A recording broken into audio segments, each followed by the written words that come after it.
Hey folks, welcome back to the Edupedia world, and I am Abhinay Gupta. And today again we will continue with the Securities and Exchange Board of India, the SEBI Act 1992. Right? So in the previous lecture, right, we have had a discussion about the two aspects that we would be studying. Right? So when we talk about SEBI, basically there are two things we'll cover. One is the SEBI Act that we'll start to cover in this lecture, and the other is the SEBI ICDR regulation. Right? And when I talk about SEBI ICDR regulation, you know the full form of ICDR, right? It is issue of capital and disclosure requirement. So over there we'll see what is to be done in the share market, how are the IPOs, right issues, bonus issued, all those things in the primary market issued, and what is the secondary market and all the regulations and the activities behind. We'll look at that when we are discussing about the SEBI ICDR regulation. Now our focus is the background and the objective and the operation of the SEBI, the Security Exchange Board of India, right, which is backed up by the Security Exchange Board of India Act 1992, right? So first of all, what we need to understand is why did the act come up? What is the need of the Security Exchange Board of India Act 1992? And was 1992 the year when the need popped up? No, that's not the case, right? In India, if you see in the past, there have been a lot of scams in the stock market as well. Right, you talk about the Bombay stock market or the national stock market, whatever. There have been scams. You have heard about Harshad Mehta, Kiten Parekh. You have heard about these people, right? You have heard about the thousands of crores of scams that they have done. You know, why could they do that? The only reason is that the stock market at that point of time was not regulated. It was not very well regulated. There are a lot of loopholes and a lot of things that were happening, right? And initially people were not very educated about the stock market, right? If you were born at that point of time, and understand, if you wanted some public issue, right, if you wanted certain shares, certain amount to be collected from the public, raising 4-5 crores of capital was very simple at that point of time. It was just that you should have had a knowledge about how the stock market works. Pull in your 1.5 cr and take 3-4 cr from the market and enjoy. Yeah, literally enjoy, because that was not regulated. There was no control. What do you do with the money? Where does the money go? Who has pulled in? What has happened? Nobody knows. Have you guys seen the Bombay Stock Exchange? The photograph of the Bombay Stock Exchange? Anyone of you? Yeah, I'm sure most of you must have seen it either on the television or on the internet sometime. Right? But you all have also heard about the Bombay Stock Exchange. So you know, when did this dealing in stock exchange begin? It began long back, long back. Even today, there's a tree in front of the Bombay Stock Exchange, right? And that's a age-old tree. And initially, when there was the beginning of the stock exchange that took place, there were 3-4 stockbrokers who used to sit in the shade of that tree and sell shares. Yes, you heard me right. They would sit under the base or the shade of a tree and sell shares. Anybody who wanted to make some investment would come to them, get their name registered, take some shares, and then go away. Anybody who wanted to sell the share would again come back, take the money back, and give the shares. Right? So it started back then on the footpath. Right? And from there the journey went on, and today just behind the tree you have the entire Bombay Stock Exchange. Right? So from there, from 3-4 people sitting in the shade of the tree to today the large Bombay Stock Exchange over there has been a journey that the stock market has gone through. Right? So initially it wasn't regulated. People just used to come on their bicycle, sit over there, deal, take some stamp and just register their name in the register that okay, this person has paid this money for this company and stuff. That is how it used to be. And slowly, silently, as the share market grew, as we became familiar with the concept of investment. Half of you must have also seen the movie Guru. What did Guru Bhai do in that movie? It's a depiction of Dhirubhai Ambani, right? So what did he do in the movie? He took some money, he took some fund, he went to the market and he started dealing in polyester. But as a matter of fact, he was not allowed in the market. He turned down the entire system, got into the market and started dealing with the limited funds. Then he went into the production of polyesters. And what did he do for that? He had no money. So over there again there was the same concept of issue of shares. Shakti Corporation shares, right? 10 rupees share to the public. There was Reliance Limited share to the public. That was long back.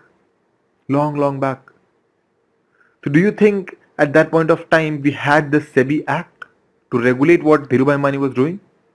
No, we had none. We had none. Right? He took up shares from the market. He took up shares from the people. Those people were there. And that is why those people were standing in the rain at the end of the movie yelling for their shares. Why do you think they had to do that? The only simple reason. There was no regulation. And there was a call for this regulation in India. There was a call for a regulation. Right? So I'm actually telling you the history of the legislation. And that is what actually gave birth to this act. Right? It was a notification that was brought out by the central government, and then SEBI Act was notified actually in 1992. Right? But if you understand, this is not just the Indian history. India came up very late on this. You go back, every time these acts or these regulations that have come up after something major has happened. You look back to the market players, the economy, one of the biggest economies, the US, right? You must not remember, but there was a case. I think some of you must be aware. People who are following the study material, this case is even referred in the study material, right? The Black Thursday crash, right? It was on October 29, 1929. And that is when the Security Exchange Act of 1934 came up in US, 5 years down the line. Because that is when they understood the call for the hour. That if they don't want these crashes to happen, if they don't want these big scams to happen, they will have to regulate the market. Similarly, there was again a crash in the UK in 1986, right? Again, 27th October 1986. And that is when the Financial Security Act of 1986 came up. Right? So all these acts that have come up, all these regulations that have come up have been the call for the hour. Right? So if you understand that initially before SEBI Act was there in India, it was scattered. The law was either contained in different enactments like the Companies Act 1956, the SCRA 1956 and the Capital Issue Control Act 1947. So these three acts that you can see on the screen, right? These were basically the acts that governed the entire stock exchange. And this Capital Issue Control Act 1947 is already repealed, right? So the entire stock exchange was guided by different acts. Different acts, they operated differently on the stock exchange, right? But they lacked manpower. They lacked their focus on the stock market. And without the manpower, without the focus, how do they build it up? They could not administrate the entire stock market. And that is when, in 1998, right, the government of India notified this act, the SEBI Act. And finally, in 1992, this act came into force, right? And then all these scattered acts, they were all removed. Like this act, Capital Issue Control Act, was repealed completely. The SCRA and the Companies Act are still there, but before they are applicable on SEBI, because SEBI is also a body corporate, it's a company. So Company Act is still active on SEBI, right? All the acts that are applicable on a company is still applicable on SEBI as well. It's a body corporate. But understand, the main crux of the stock market, right, is now governed by SEBI. So SEBI has various functions to that. We'll come to that also. Right? So if you again see on the screen, there was no monitoring mechanism to check insider trading, controlled market pricing, and there was a need to regulate mutual funds and the venture capital too. So you know what is insider trading? Although we will cover in detail the concept of insider trading in the chapter later on, but now if I give you a brief, right? Insider trading is the trading on the share done by some insider because or on the basis of certain price sensitive information. Right? As auditors, right, you have great options. Yeah, I would say that those are great options for attempting an insider trading, but the repercussions are very harsh. Very harsh. We'll come to all the penalties and everything of insider trading as well. But how is it easy, you know? For example, if you are actually going ahead to audit a listed client, right? There's a limited review, LR, quarterly LR that are happening, and then you publish a report, right? It's not an audit report, it's a result actually, not a report. For LR, you publish results. So when you publish result, you're actually publishing the balance sheet and P&L for that period. And if it is better than the previous period, you know it because you're preparing it. You already know that the market price of the share are gonna hike. Company is performing good, right? The market prices will hike. Whatever hike it is, you know it. So that is basically a price sensitive information that the public will not know unless and until you as an auditor and along with the company, you do not publish that result. Right? So there is a scope of market manipulation as well. When you know that okay, the share of XYZ company is just 150 rupees right now, but since in the last quarter they have shown tremendous growth, right? The shares may go up. Maybe 200, 250, maybe 155, maybe 5 rupee gain, whatever. But if you take 1 lakh share or 2 lakh shares from there, you have 5 to 10 lakh rupee gain, even if every share you have just 5 rupee gain. Sell it off on the day of publishing the result. But you can hold the shares, right? That is insider trading. I'm talking on a very small level, right? But if you actually look, insider trading is basically depending upon certain price sensitive information that moves the entire market, and you take advantage of that movement, either up or down. Getting the point?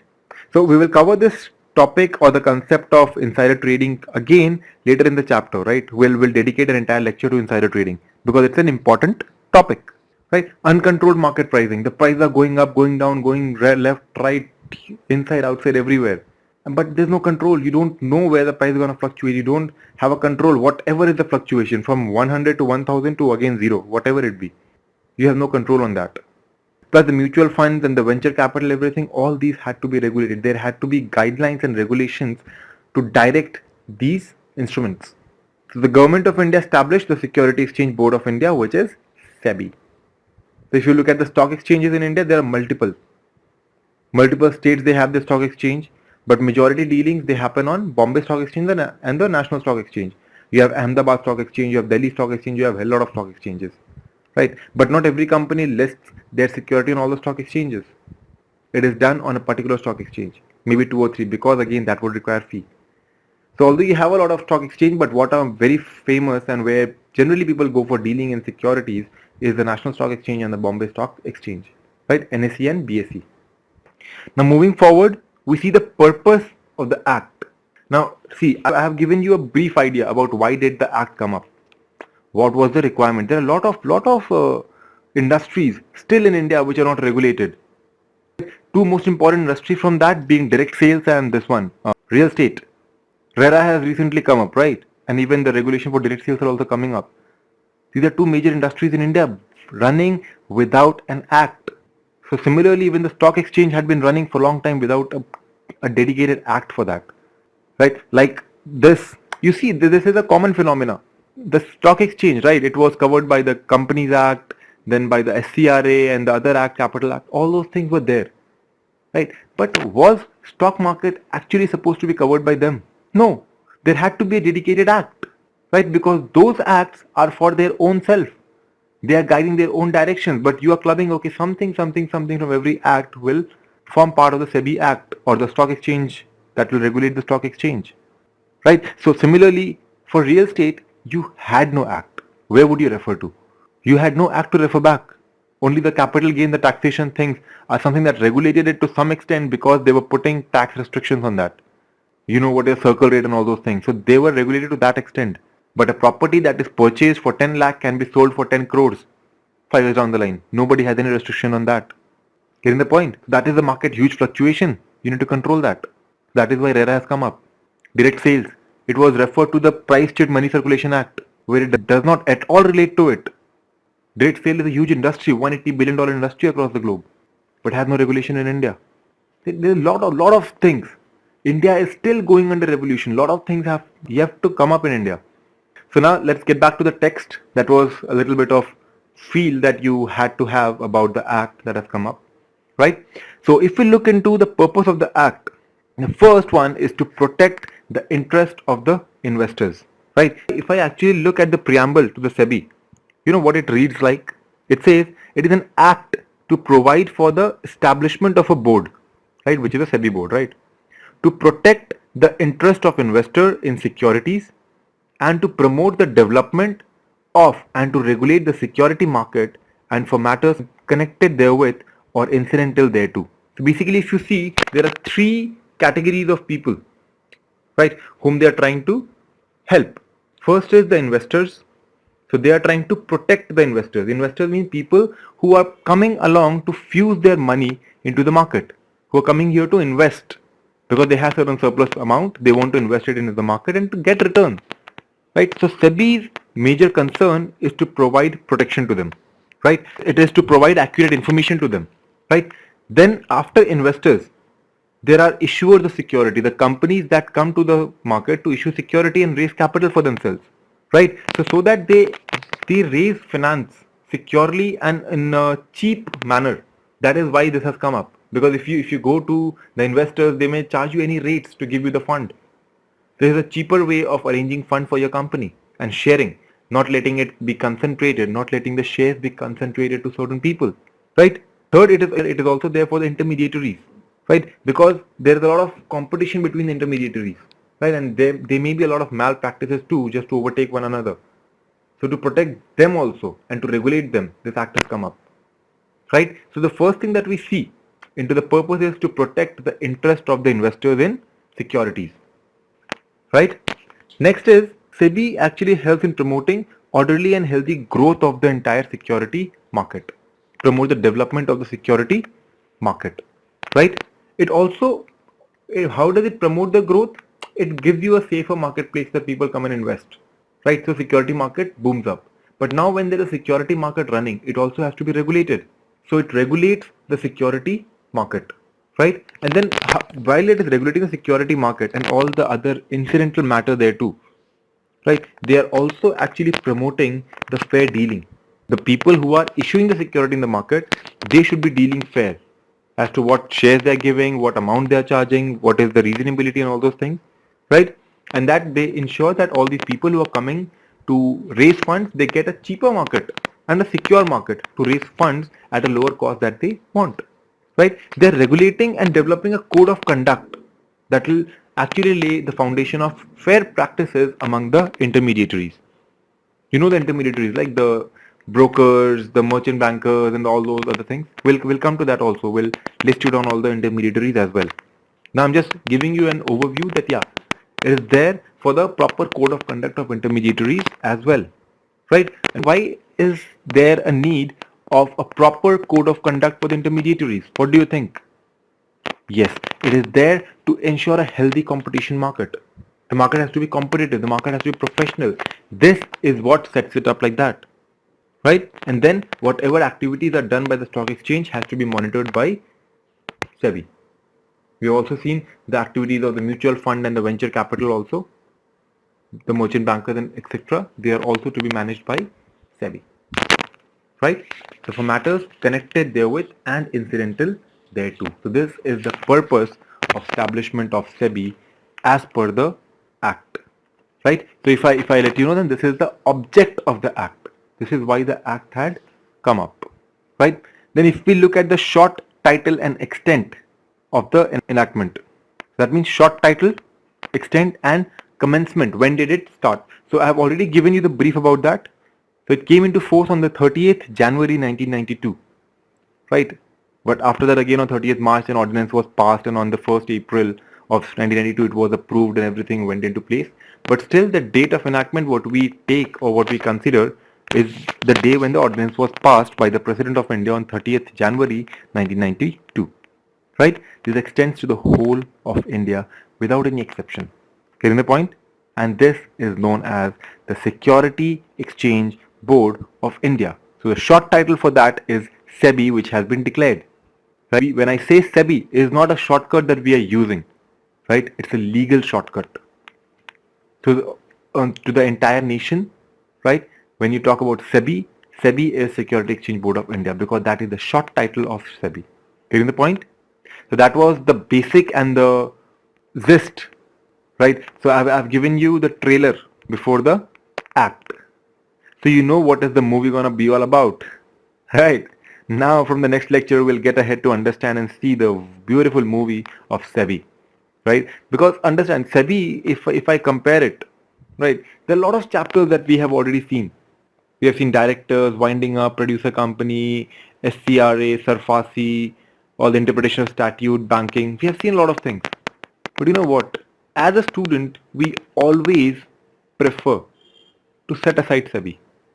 A very lengthy chapter will contain a little mark on it. So the first preference to leave aside is SEBI for the students, right? But understand, the first chapter that actually builds up interest again is SEBI.